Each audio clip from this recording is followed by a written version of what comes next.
Hey everyone, so today I'm going to be showing you a tutorial video on how I made this beautiful upholstered and tufted headboard.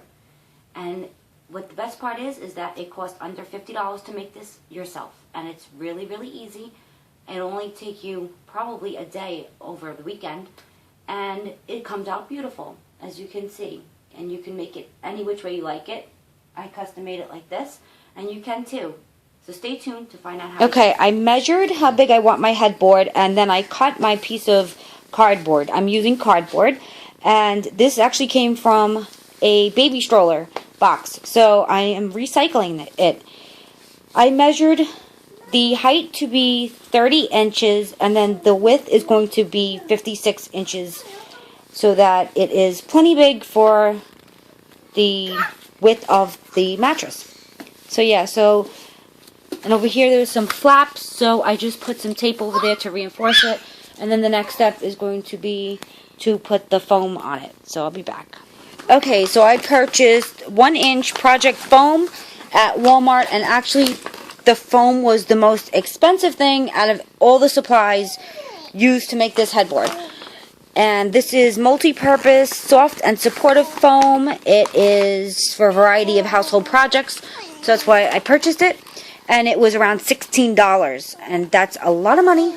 It also comes in the size 24 by 72. So since my board is 30 inches high, it actually worked out perfectly, the 30 by 56, because I had enough left over after I cut the length to actually make 4 more pieces right here to fill it in. Okay, so this is the type of batting that I got. It is low loft quilters polyester batting, and this is the full size. It is 81 by 96, so there's plenty of batting for me to use. This batting was so large that I was able to fold it in half, and then I have now 2 layers of the batting so that it can be a little extra plush over the foam, which I really like. So I had enough extra just to double it, fold it over. So I'm going to then tack it down with a staple gun in the back, and I'll be back. Okay, now the batting is on here, and I have secured it in the back, so I'll show you how that looks. So all I did was staple it like that, and then trim off the excess. So that's all you have to do. Then the next step is to go ahead and use your fabric and cover it. And the corners, I just kind of like tucked it in like that. Okay, we put the fabric on. It looks really, really nice. I ironed the fabric. By the way, this fabric is a satin material in a turquoise color. I purchased it at Walmart in the fabric area, and it was only $5.44 a yard. So we'll turn it over, and I'll show you how I applied it. I just put it upside down with the fabric there, positioned it, and then stapled it all around. And it actually took no problem into the cardboard over the batting. And then the corners, I just kind of like tucked it like that and secured it. Now the next step is going to be to measure for the tufting, because I'm going to do some beautiful tufting work on it. So we'll be back. Okay, so now we placed a mark on the fabric where I'm going to place the buttons for the tufting, and I decided to go with 3 rows, 5 on the top and 5 on the bottom, 4 in the middle. Okay, here are the supplies for the tufting that I'm going to use. In case you're wondering, this is by Dritz Home, and it is decorator's needles, specifically made for tufting, which it says on the back, for tufting and attaching buttons to pillows and cushions. They came with 3 different sizes, and it was only $3 for this. In Walmart, all of this was in the sewing section, so you'll find all of this right there. Very inexpensive. So $3 then. So you're going to need some upholstery thread. So I got this Coats brand one, and it's supposed to be like heavy duty. It's kind of on the thin side, and I got white so that it wouldn't be too noticeable. This was only $2.27. And then I decided to go, now you could do whatever you want. You could use the buttons that you could put fabric over and use that if you want, but I decided I want to make it like blingy. So I decided to get these, and they're called Favorite Findings. It comes with 11 buttons, so I got 2 packs of them.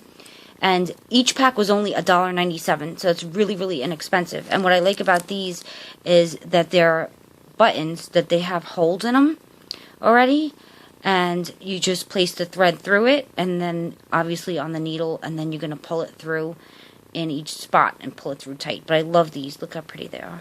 Okay, so what you will do is take your button and take your thread, and then put each end of the thread through each hole right here, and make it even on the other side when you pull it through.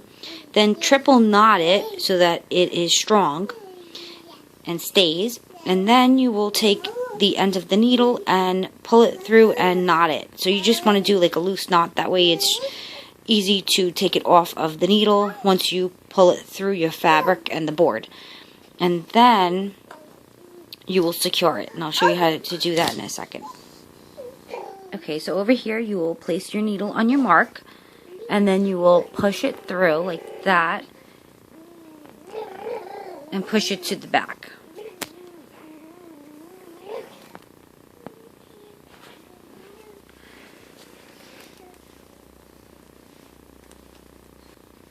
Right there, it's going through.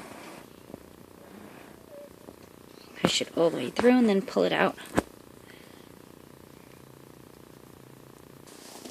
Okay, so when you pull it through, you will get your thread over here, and what you do is you split it. So put the thread one on each side, like that, and split it. And then you're going to take your staple gun, and you're going to put a staple right here, or as close to there as you can. So I'm just going to put a staple like right like that. And of course I missed. It's hard to video while you're doing this, but you can always, if you can, slide it under the staple. This is just so that when you tie it, the thread actually has something to tie onto. Okay, that's, I gotta lift it up a little bit for it to go under. Now, what you want to, this is just so that the thread doesn't pop through to the other side. It has something, you know, if you have, this staple can't stay in by itself, obviously, but once you tie this, like we're going to triple knot it over this, but once you do that, you have resistance so that in either direction it won't move. So I'll show you, like I did it already over here. You can see the staple is in here, and then I just triple knotted it. So like from the front, you want to make sure, you're going to need help with this part, actually, because it's hard to do it with just yourself. So you have to have somebody on the other side pushing the button as, you know, in as you want it for the effect that you want, and then in the back you're going to knot it so that it's tight. So you're definitely going to need a helper.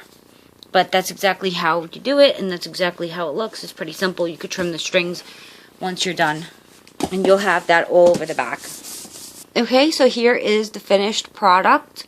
All of the button gems are in.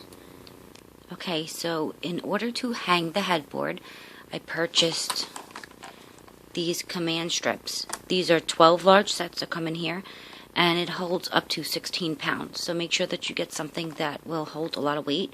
And I believe that this might be the maximum one that they have as far as weight bearing is concerned. And so you get these strips in the package like this, and you tear them apart, and so you will use 2 of them, and they have these little teeth, grippy teeth, so then you just stick them together like Velcro, and they interlock. You put one sticky side on your headboard, which I would recommend not the fabric, I would recommend like the back of it, the cardboard or the wood if you're using wood, and then place it on the wall. And these are great because you're not making any holes in the wall. So yeah, that's how you do it.